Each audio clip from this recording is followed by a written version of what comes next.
Europe 1 Week-end. 6h, 9h. Guillaume Caour.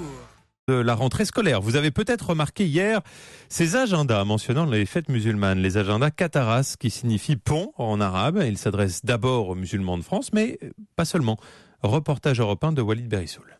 Mis à part la calligraphie faite d'arabesques en couverture, l'agenda ressemble à n'importe quel autre. On y trouve les dates des vacances, des fêtes de la Toussaint, de Noël ou encore du 14 juillet. Sauf que la première fête religieuse indiquée aura lieu le 10 septembre prochain. Il s'agit de l'Aïd el-Fitr, la fin du mois de Ramadan. Pour 6,90 €, ces agendas mentionnent donc les fêtes musulmanes parmi les autres. L'objectif est de cibler le marché des millions de musulmans de France. Rien de communautariste là-dedans, se défendent les auteurs. Au contraire, c'est un moyen de lutter contre les clichés sur l'islam.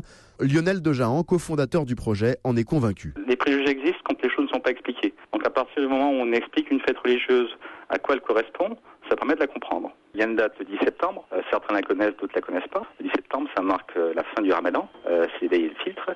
Les non-musulmans ne le savent pas forcément. Ce sont des agendas d'ouverture, qui permettent à tout le monde de savoir que il y a des fêtes, il y a l'Aïd el-Fitr, il y en a d'autres, il y a le Nouvel An. Et c'est par des toutes petites choses comme ça qu'on arrive à faire ce pont entre les cultures. Les agendas sont dans les rayons de certains grands magasins depuis le mois de juin. Les éditeurs affirment en avoir écoulé plus de 100 000. Et pour l'année prochaine, ils prévoient de sortir des agendas incluant les fêtes juives et orthodoxes.